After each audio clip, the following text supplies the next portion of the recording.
That's gone now, so we'll be able to do his work again. But he turned up yesterday because he's getting very hot and tired at work as well. And he's sitting there, and we got wasps keep coming. This is honestly so many wasps this year. Now I've gone for a few years. Last year, I don't think I saw a single wasp last year, not one. This year there's a few coming around, and these wasps were coming around the table and they'd have a nose around and all around it, and then they go again. Jimmy comes, and then my sister says, "Do you want a scone?" And he says yes. So she's come back in. She's made him a scone, you know, with the cream in it and the jam on top and all that business. And he's sitting there eating it, and then this wasp discovers the jam on the scone. Oh, and this bloody thing would not go away. They can't take a hint, wasps, can they? It's buzzing around all the time, landing near the thing, and he'd pick it up and it would follow it, and he'd put it to his mouth and it would follow him. I said, it's you with the scone. Take the bloody thing inside the caravan, right? So he's got, oh, what was that? A bird just dropped down. Did a bird just drop down out of the sky? You see it all here. I've discovered insects around here that I never knew existed. I'm telling you now. There are insects that are very, very strange looking living out here in Lincolnshire, and loads of them as well. So he went through the mosquito net, because I've got this mosquito net. I've got 2 doors on the side of the caravan. So to explain, fields, veranda where I sit, and caravan. There's 2 doors. They both now got the mosquito nets. Now, it's not like a single mosquito net. It's like in 4 bits. And what you do when you make it, you overlap the bits like that. Okay? Now, if you get a good gust of wind, it does open a bit, but it's not too much of a problem. So he's come in there. I mean, the idiot's just opened the blooming net curtain, gone in, and of course the wasp has followed him inside, isn't it? Because he kept the thing. I said, Jimmy, the wasp's in with you now. He said, oh. So what he did, clever boy, he simply got his plate of scone and jam and shoved it out outside the mosquito net and opened it. Of course, that stupid wasp follows it out, doesn't he? Then he pulls it back in quickly and closes the mosquito nest. Problem solved. Well, you would think so, wouldn't you? Oh, no. This wasp, and they're not stupid, are they, wasps? They're not stupid. This wasp is now going, we were watching it. This wasp is going up and down the mosquito net, cross and cross, sussing out how to get into the damn thing. And we were watching it. I came back in the other door and went round to watch it. It's not bothered about me watching it at all. It's going up and down. And eventually it settles on the bit where it's overlapping like that and starts carefully crawling, looking where it can sort of slide in gradually. I said, that damn thing's going to get in here. So I gave the net curtain a good bang, the mosquito net, a good bang like that. And then it went. It kept coming back, though. It kept coming back. And I said, for Christ's sake, eat that quickly. But they don't go away, do they? Wasps are not stupid, not like flies. Flies are really stupid. Really stupid. They can fly in the smallest gap, and then you can have every window in the house open, and it can't find its way out. And I've had a lot of those this year, especially in my house in Bracknell. A lot of big, fat, black flies. They're disgusting, they are. Horrible, horrible things, black flies. So that's the wasp, you see. I was talking to my Aunty Brenda on the phone the other day. Now, she's got to have the council round. She lives in a lovely part of the country called Tring. Aunty Brenda lost her husband a few years ago, Uncle Malcolm. I think it's about 4 years ago now. And unfortunately, where she is, she's very much alone. Now, it's a beautiful little place she's got. It's only a small place. It's like a 2-bedroom bungalow. And it's in a place called Tring, as I say, in Hertfordshire. And it's back off the road, which is great. But her husband's dead. No, she never sees anyone. So she kind of belongs to all these clubs. She belongs to the Catholic Church there in Tring. And she goes to Bridge a couple of times a week. She goes there. She's always down the shops. And she has people to talk to like that. But I think it's very, very lonely, Aunty Brenda, because then you go home. Where she is, no one walks past her front window. No one. No one. And she was telling me that she's got to have the council out. She's got another wasp's nest. She keeps getting wasp's nests. Now, she can't see this one, but she can see they keep going near her roof. So I reckon there's one in the loft there. I was watching a programme actually about a bloke who decided he wasn't going to pay any of these exterminators. I like that word. Exterminate. Like Daleks there. Exterminate. Exterminate. Obey the Daleks. Great nephew George does a very good Cyberman. Delete. Delete. And he marches up and down. Great nephew George, he's 6. 5? 5 or 6, one of the two.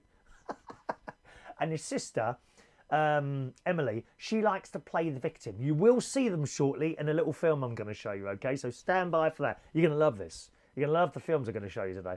So she likes to play the victim. Ah! She go, ah! And he go, ah, delete, delete, delete, ah! She's going like that, running around my sister's living room. So all wasps must be exterminated. Anyway, this bloke on the YouTube video, and there's quite a few of them there, decides he's going to get rid of the wasps' nests on his own. And it's quite simple, actually. He got a big plastic bag. I think a see-through plastic bag it was.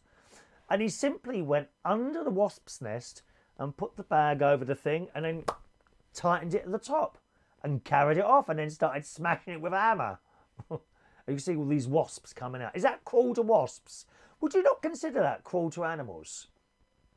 I mean, if I said to you, I'm going to go out now and bash a cat over the head or a dog, you know, club a dog to death, you'd be absolutely horrified, wouldn't you?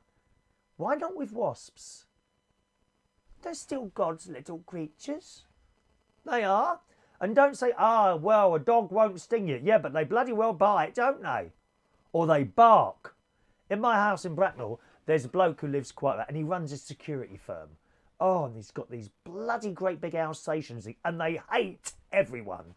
They absolutely hate them. And it's not the dogs. To be fair, it's not the dogs. It's how they're trained. Because my lovely neighbour, Babe Station Pearl, who's 3 doors along in Bracknell, she's had Alsatians, great big things she's had.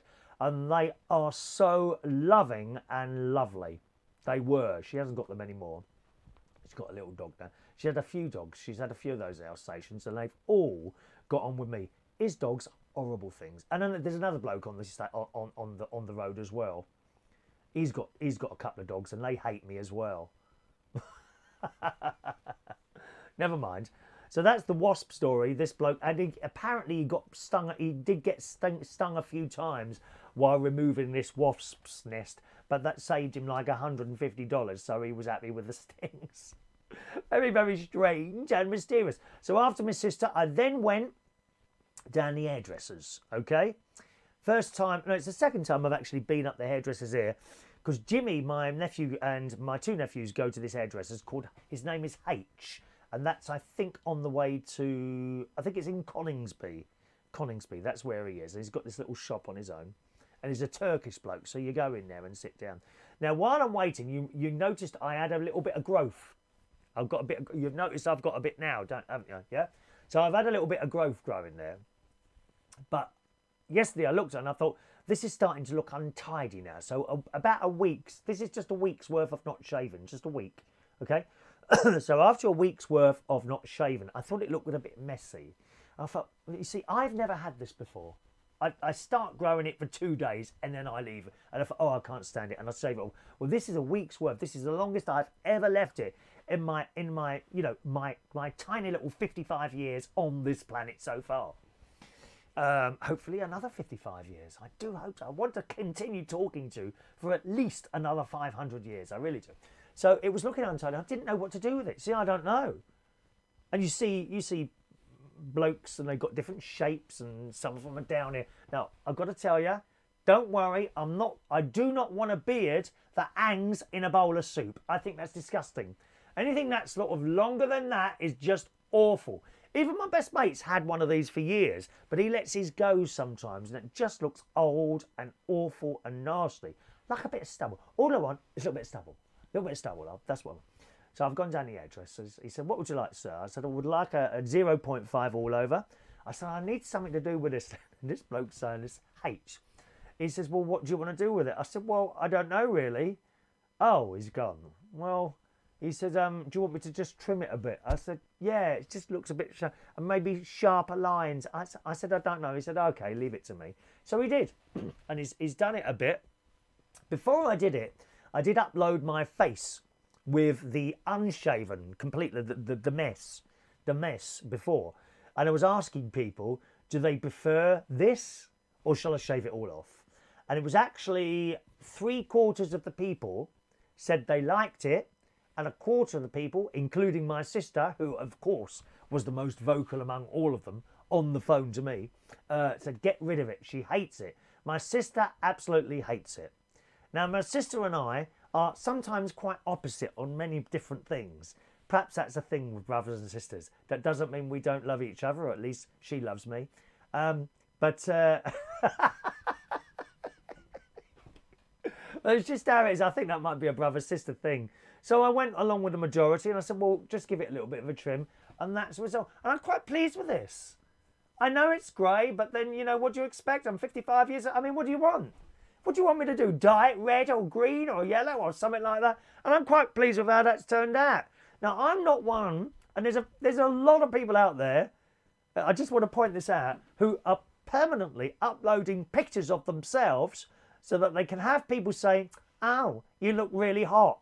Oh, that's nice. Oh, how many likes can I get for that? I mean, how sad must you be to worry about how many likes you're going to get for a specific photo or something like that? And there's a lot of people out there like that. Oh, wow, look, I got 200 likes for my photo.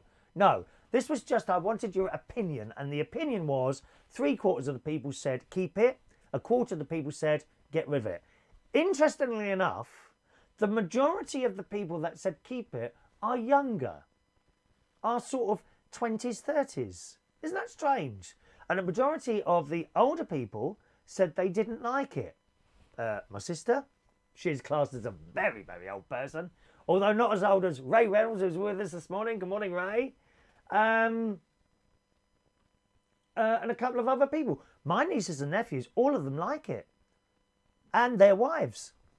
Isn't that straight? Well, wife. There's only one wife yet. I keep asking Jimmy when he's going to get my, oh, and he will, it's a bit like that. So there we are. So we're keeping that, and that's it. I had a little sleep afterwards. Let's just read some of your messages there, boys and girls. Let's have a look there. Thank you, Noah. Apparently I'm the cutest. Really? You want to look at some more people. You'll find a lot of people that are cuter than me, my friend Noah. All right, my darling. How about a caravan in Birmingham? Paul says. I don't think I'll be buying one there, Paul. Can't see me buy one there. Hello to Robert Lunn. Good morning. Have you been to the Bubble Car Museum yet? Take the family. It's good fun. Yes. Not been there yet, Robert. But my sister has mentioned it and I would like to see that. Do you remember bubble cars? Weren't they wonderful? Where are all these wonderful cars now? We're going to get electric ones soon. We'll all have electric cars soon. That'd be lovely, that would. I'd like to plug in and then just be able to drive completely silently down the road. That'd be nice, wouldn't it?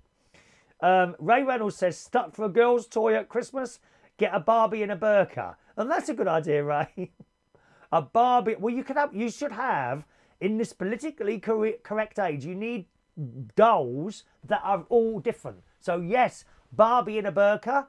You need lesbian... lesbian Barbie. You need. Do they have black Barbie? You need black Barbie. You need Chinese Barbie. You need Asian Barbie. You need non-binary. Is it non-binary Barbie? That's where they can't decide whether they keep changing their minds whether they want to be girls or boys. Is that the one? You need drag queen. We have all these different Barbies, and more importantly, Ray, we need a Chris Reardon Barbie. Oh yes. Just imagine having a doll of me sitting on your mantelpiece at home, or possibly blown up and lying next to you in bed. A blow-up Chris Reardon. Do you like the sound of that, lovey? With or without the facial hair? That's the question, Ray. Oh, dear. Weird City Citizen has noticed just a wisp of grey hair in the stubble. I don't know if it's a wisp, but it's quite a lot. Closer. Come closer and listen. There's a little bit more than a wisp. Weird City Citizen also hates wasp. We dislike wasps. Can you swat the wasp with your tennis racket swapper, Chris? I might need one. I'm a bit worried about that because I haven't got it down here, but I've got a death bat, an electric fly death bat, okay? But you have to have it in the right position. And I'd be worried like hitting the wasp and not having it in the right position, and it survives and then goes for a full-on, full-scale attack. That won't be very good, will it? No. Good morning, Hayley. Co-op in Woodall is full of wasps. They're all over the village. I can't... Oh, really? What, inside there? See, there's wasps everywhere. I did look it up yesterday, and it's the heat. The wasps are doing exceptionally well in this weather, and that's what the problem is. It's because it's been so hot. And it's too late now. You know, even now it's called off. Too late. They're here. They're here. They're coming to get you, Hayley. The wasps are coming. As your sister, by the way, and Charlie and Paige. How are they? Hope they're doing well as well. Please tell her I said hello. All right. Good morning to John Parrish, who says, hi, Butch. Good morning, John. I look manly, apparently, this. I can only hope to look manly one day. Nice to see you, Russ Philip Vernon. Welcome to the show. Excuse me very much. How do you keep flies out of the living room? You tell me, John. How do you do it? I've got a mosquito nets on the front two doors, which actually work very well. I've also got that fly paper hanging in the middle of the living room. And my sister's already managed to walk into that twice. You forget it's there. They're awful, those things, but they are probably very effective. I want to get some fly spray as well. That's really good. I never forget, about 6 or 7 years ago, I was in Australia, staying on a little island called Norfolk Island. My cousin, Vincent, was running the police on there. I've got the videos coming up. Videos coming up very shortly now, okay? My cousin was running the police on this little Norfolk Island. And him and his lovely wife, Anna, such a lovely couple. My cousin, he's married to the job. Do you know what I mean by that? He's absolutely married to the job. He's on the computer all the time, even when he's off, you know, totally married and dedicated to the job. And full marks for him for that. Although I think I was married to my job for a long time, my DJing job at the Black Cat, totally married to it. Nothing came in the way of me doing my work. That's how I was then. I think in a way that's possibly a bit of a mistake though. In hindsight, you need to spend a bit more time with family. You know, you shouldn't be all out for work and nothing else. I was one of those people who was totally into my work. Just wanted to do everything as well as I could. It wasn't the best in the world, but as well as I could personally do it. And I think it leaves you missing something in later years. I really do, you know. No time for family, really. No time for boyfriends, girlfriends, whatever. Nothing like that. You need to keep some time for that, you know, and not just do work all the time. But my cousin, as I say, him and his wife asked if I would babysit one night. Well, I've never done babysitting. The little girl, Lizzie is her name. She was, I think, 8 years old at the time. And I'm like, well, yeah, yeah, go on, mate, you'll be all right. And my cousin is one of those sort of people that he doesn't ask you to do something. He kind of tells you to do something, and you can feel compelled to do it. So, okay, well, I do that. So I went round there. Me and Lizzie were sitting there. I got pens and papers out, and we're drawing. I'd never done this before. Never drawing things on papers and all that. And then we're watching children's stuff on the cartoons, which I have to say I quite enjoyed some of these children's programs.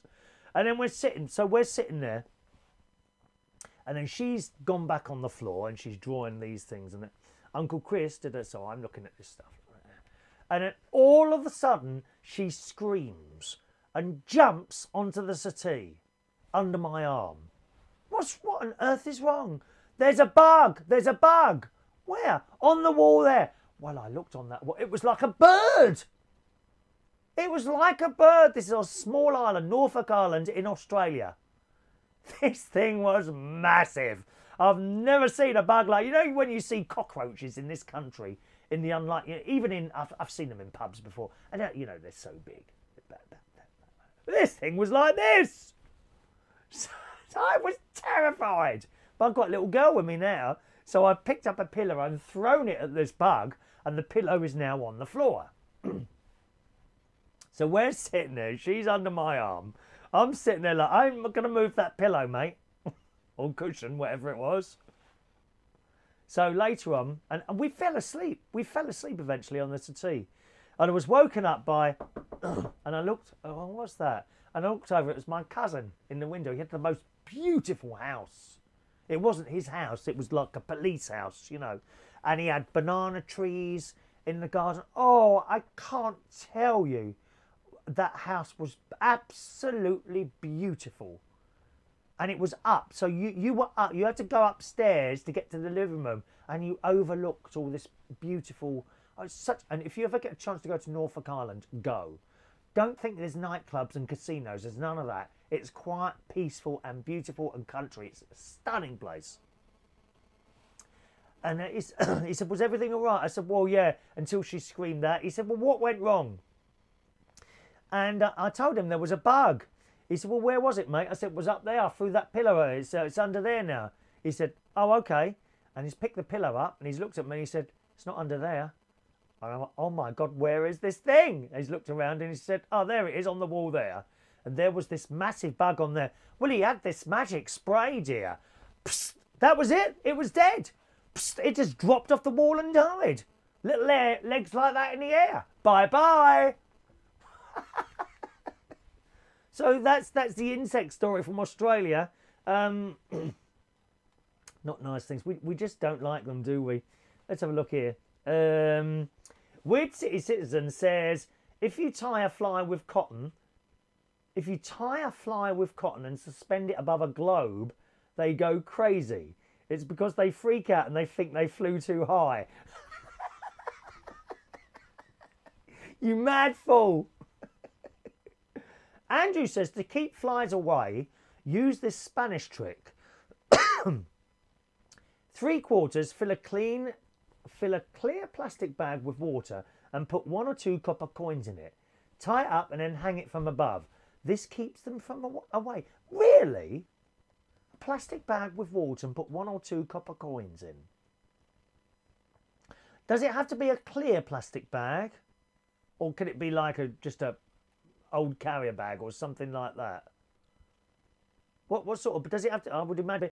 Do you know, I might try that this afternoon. I said my sister's got a clear plastic bag because she's coming over later with Kim, who is her sister-in-law. So I'm looking forward to seeing her today.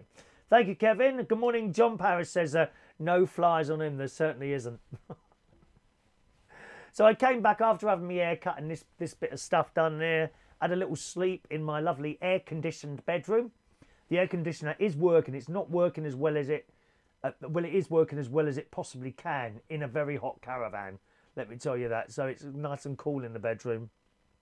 Got up. And then here comes the videos going. And then I went round my niece's to have some campfire stew. Now, the campfire stew I had made in my slow cooker. When I got back from work Monday night, Tuesday morning, I stayed up. It took me about half an hour chopping up peppers and putting the spices and carrots and onions all in this thing. And I turned it on. Tuesday morning I woke up and it was all bubbling away nicely. Unfortunately, I put a little bit too much in, and some of it, not too much, had come over and gone all over the worktop. But it didn't take long to wipe that all down. So I'd made this campfire stew. I'd made it because my niece kept going on about wanting to try some of it. So I've got this thing in plastic bowls. The children are convinced it's dog food. They are convinced it's dog food to the point where great niece Emily was trying to stop me coming in the door because they thought I was going to force their mum to eat dog food. Aren't they funny? I love them. They're so funny. You're not eating dog food. George, great nephew George, was talking to his mum the other day, my niece, and he said, Chris is coming round. I'm going to try some of his dog food. And she said, oh, it's not really dog food. And George said, yes, it is. He's trying to trick you. How about me? So I've gone around there with this stuff anyway. But to soften the blow, I've bought the children little presents. How kind am I? Uncle Chris is the present, great Uncle Chris is the present giver. So here is a little video of the gifts that I bought for great nieces and great nephews. And the other two were there as well. 2 of Gary's children were there as well. You'll see Harry, he's the younger boy, and Evie, she's the older girl. All right. Then there's Emily, she's the younger girl, who is my niece's little girl. And then there's George, who's the older boy, who is my niece's older boy. So see what you think about these gifts that I bought the children. And if you had children and I was coming round your house with these same gifts, would you be pleased? Here are new gifts that I've bought, great nieces and nephews. The United Kingdom Talk Television Orchestra is pleased to welcome you to first night of the proms. Roll Britannia, Britannia rules the waves. Britain never, never, never shall be slaves. Play it again. Oh, I definitely recognise that tune. Roll Britannia, Britannia rules the waves. Britain never... And our special guest, baby James, and niece, who is not looking very impressed with the gifts. Why don't you like them? Why is that them?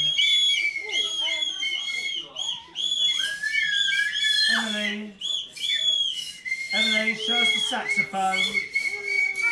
Show me the saxophone, Emily. And who are we watching on the telly? I don't know those people. Why aren't you watching me?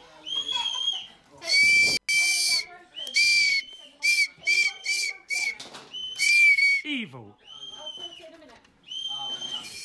I think they like the gifts. Can't see why she wasn't happy with that, can you? Lovely to have my own little children orchestra here in Lincolnshire. How fantastic is that? Well, well, well, there we are. Would you be happy for me to bring you round such gifts for your children if you have any? Do let me know. No problem. I'll turn up with a little bag of many different instruments. Possibly next time a small drum set or something like that. Oh, mind you, I bought great nephew Harry a drum set last year. That was for his birthday. And honestly, it was awful. Put this thing together and there were like sharp bits on it. You know where the cymbal goes and you bang a cymbal? There was a blooming great big sharp bit on the foot. Well, that's going to come off. What if he falls on that? No eye. And then he banged the drum once, and I kid you not, the stick went straight through. And we literally, I set it up, and within half an hour, it was in a bin. Absolutely useless. Don't buy children's toys cheaply. They can be damn right dangerous, all right? On the subject of the flies, Chris said I need a clear bag, like a food bag. Okay, so I'll try that. And where do you hang that? Just in the house? What if the water goes... Oh, I'll hang it outside the house. They won't keep near to it then, will it? Clear bag. Thank you, says Andrew as well. Thank you very much. Is your site open all year round, says Joe?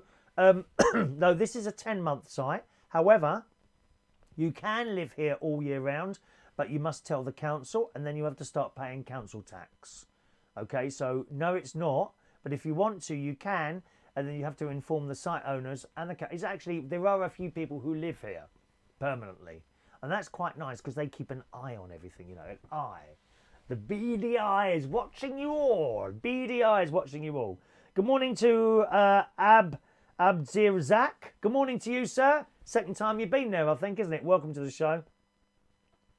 Paul says horrendous noise. Oh, what's wrong with you, Paul? Nice little orchestra like that. I've got another video to show you, don't worry, which involves singing. The good news is, it's not me. Someone else is singing for you. Rod says not the whistles. Weird City Assistant is now calling me a troll. Poor mum. Kevin says it would do his head in. Oh, you're just all too old. That's your lot. That's your trouble, you lot. You've all grown up too far. No senses of humour anymore. Like the whole Boris Johnson bit. Has anyone got a sense of humour anymore? God's sake. Oh, we think that's really offensive. Oh, for Christ's sake, get a sense of humour. Not interested. Thank you. So that was that. After that, I was carefully mucking around with my phone, putting that short video together. And my niece bursts into song. So I thought I'd get her when she wasn't watching.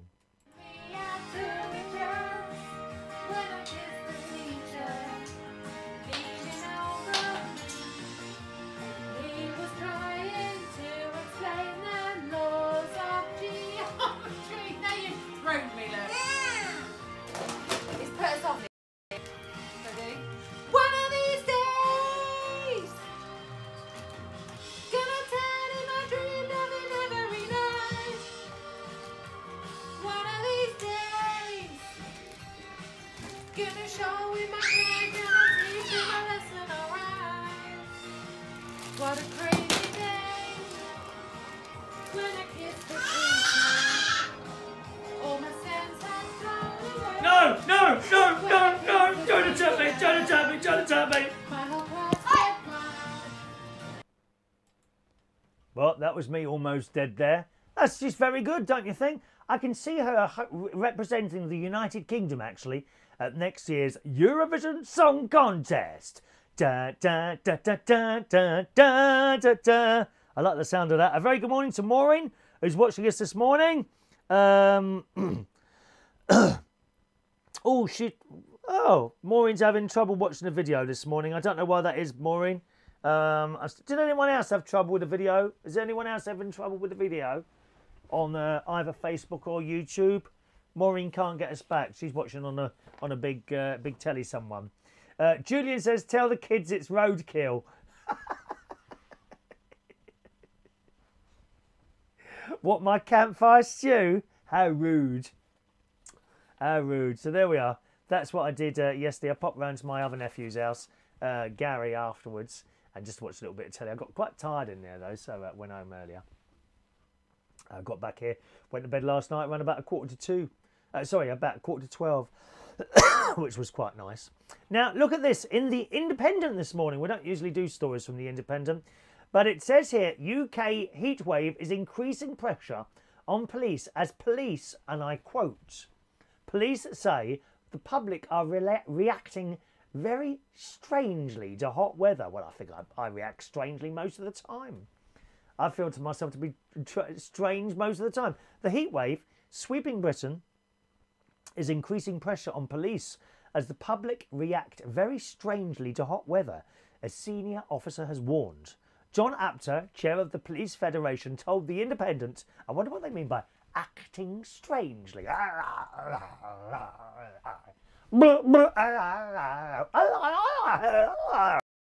that what they mean by acting strangely? Huh? Told The Independent the wedding was adding to unprecedented demand on forces following huge operations connected to Donald Trump's visit and the royal wedding. That's what's made us all strange. Donald Trump, I mean, he's strange himself, isn't he? Eh? It's nice to have good weather, but the increase in demand adds to an already overstretched police service. So have you noticed any strangeness going on anywhere?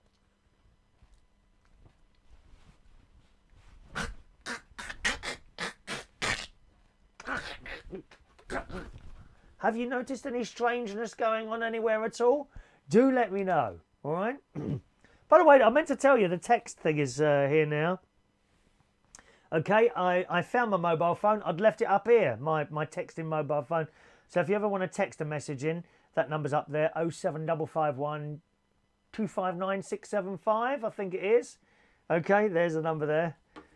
Abrizag, I'm glad to make you smile this morning. That's what it's all about, having a little bit of a laugh this time in the morning. There's too much seriousness in the world, and I can't be doing with the politics and the gender and the race and all that. It's just, I just want to have an easy life now. Morning. Sorry, I've got a little bit of a cough going on at the moment. In the Sun this morning, since Sir Bruce Forsyth, oh, we miss Bruce. Ba ba ba ba ba ba ba ba, and I wanna play the game with you. Da da da da. Yes. Well, since Sir Bruce Forsyth died, who we miss, TV bosses have been desperate to recreate his best shows. But the BBC made a mess of the Generation Game. Oh, what a disaster that was. Mel and Sue, wasn't it? Mel and Kim? Is it Mel and Kim or Mel and Sue? Awful. Just horrendous. With judges? Sorry? Bruce Forsyth didn't need a judge. Larry Grayson didn't need a judge. They just did it there and then. Ridiculous. People sitting on a sofa making comment. We're not interested in your comments. Anyway, TV bosses have been desperate to recreate his best shows. The BBC made a mess of the Generation Game, while Channel 4, and I didn't know this, ditched The Price is Right after just one episode. Well, ITV is now getting into the act. So what you think of this one? With Play Your Cards Right. Oh, I used to love that. I like the theme music. Bum bum bum bum ba dum ba dum bum ba da da dun dun dun dun dun dun dun dun dun dun dun dun dun dun dun dun. Where are the I need dolly dealers here. Oh no, you can't have women on the show in scantily dressed clothes. Oh, it demeans women. No, it doesn't. No, it doesn't. They want to do that. They took the women off the racing car thing, didn't they? What's that called? What they called? Round girls or playground girls? What was that called now? Racetrack girls? Track girls. Remember now. Oh, not allowed to do that anymore because the feminists say it demeans. No, it doesn't. They're beautiful. If you've got it, get it out, love. I haven't got it, unfortunately. Otherwise, I would be getting it out live for you on this programme. I would. Anyway, I'm told bosses are shooting a pilot of the show, Play Your Cards Right, which Bruce hosted for 16 series. Wow. My mum used to love that. They'd have that always on a Friday night, I think 8 o'clock. Was it on? Bruce Forsyth, Play Your Cards Right. A TV source says it's very early days, but they've begun work on what the comeback would look like, and everyone is very excited. Now, I haven't told you who's going to host it yet, have I? Let's get on to that then. They're treading very carefully as they know it's an iconic format and was fronted, of course, by the legend of the very few current stars with the personality and skills to hold a show like this. Now, you see, I think Alan Carr's all right. I think the other bloke would be better. Probably a bit older. Oh, gosh, what's his name now? Oh, his name's gone right out of my head. He's going to be in Doctor Who. Anyone remember who that is? Oh, gosh. The game show on Channel 5, The Chase. Who is it? Who is it does The Chase on Channel... See, I think he'd be better for it. I really do. Or Davina McCall. She might be quite good at it. Oh, Davina. Channel 4 and the BBC have both failed in their efforts to do a Brucey classic justice, but ITV bosses are hopeful of cracking it. It's only a matter of time until Channel 5 gets in on the action and try and revives You Bet, probably, or something like that. So I don't know. What do you reckon? Is that going to work? Alan Carr doing Play Your Cards Right? I think the other bloke should do it. The one he's just gone on Doctor Who. Just going to start with Doctor Who, with the new Doctor. And he does a game show on ITV as well called The Chase. What's his name? Someone tell me what his name is. I can't remember his name for the life of me, what it is. What do you think of that? Do let us know, okay?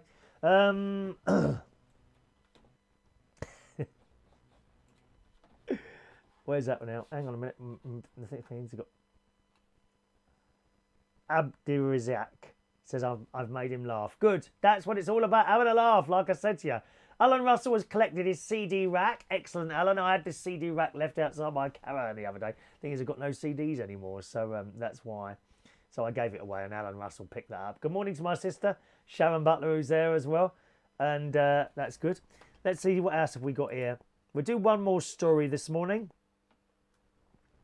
And then we're going to disappear. Now, when you go abroad, you need to be careful spending money. Now, I've never been ripped off abroad. Often you hear stories of people. Thank you, Terry Turner. Bradley Walsh. That's the one. Bradley Walsh. It should be Bradley Walsh. Thank you, Diane. Bradley Walsh should be doing that programme. Gosh, there's an ever such a long delay between me and you today. That's about 45 seconds since I stopped talking about that story. There's a 45-second delay today. Dear, dear me. Let's have a look here. Oh, we got a few dropouts, have we? Okay. Might be losing a signal a little bit. I'll tell you what, we'll wrap up there because I think I've got a little bit of trouble with the internet. It's the first time we've had trouble with that, isn't it, really? We've not had trouble before. I can see I've got some dropped frames on there, so sorry about that, gang. Right, let's do today's birthdays. Oh, if we can.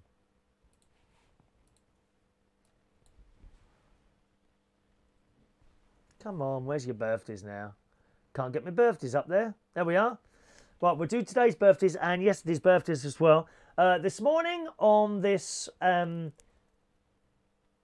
is that not coming up there? There we go. Louise Harvey. Good morning, Louise. Happy birthday to you on this Wednesday morning. Katie Pannell. Now, she's the daughter of my cousin Vince in Australia. Vince Pannell. Happy birthday to Katie today. Looking as beautiful as ever, young Katie. Nick Driver. Today is 39 years old. Happy birthday to you, Nick. Let's have a look there. Where's yesterday's? And yesterday's birthday. Waynie Martin. Yesterday was 44 years old. He does karaoke and drives a bus and some DJing as well. Happy birthday to you, Waynie, for yesterday. I think you had a good time. I was watching your little Facebook bits and pieces. Happy birthday, Waynie. Dana Houston. Lovely name. Happy birthday, Dana, for yesterday. Sapphire Leo was 27 years old yesterday. Andrew Wiley was 29 years old yesterday. Stephen Robert McMillan, 51 years old yesterday, and he's collecting money for prostate cancer. If you want to make a donation there, he's trying to raise 250 quid. He's got 95 so far, so that's Stephen Robert McMillan, 51 years old yesterday. Colin Ward's birthday yesterday. Gary Brock's birthday yesterday, and also David Harris. Now, is that you, David, from the Black Cat? Let me just check. I'm sure it is. Yes, it is. David, now where are you now? That looks very nice where you are, David. Gosh. Where are you working now, David? I'll have to have a little look. I'll have a little look on your Facebook page when I finish the show, all right? So happy birthday to you. Happy birthday to you. Happy birthday. Happy birthday. Happy birthday to you. Happy birthday, boys and girls. Enjoy your Wednesday. There we go then. Yes. We'll finish off there as I think we might have a little bit of a trouble with the 4G today. I can see some dropped frames there where we're cutting in and out a bit. It seems to have stabilised now, but we've been chatting for an hour now, and it's time for me to get ready for my sister's appearance today with Kimmy. No doubt there'll be more scones bought and cream and jam. Have a nice Wednesday, and I'll see you again hopefully sometime tomorrow morning. Thanks for watching and listening. Bye-bye now.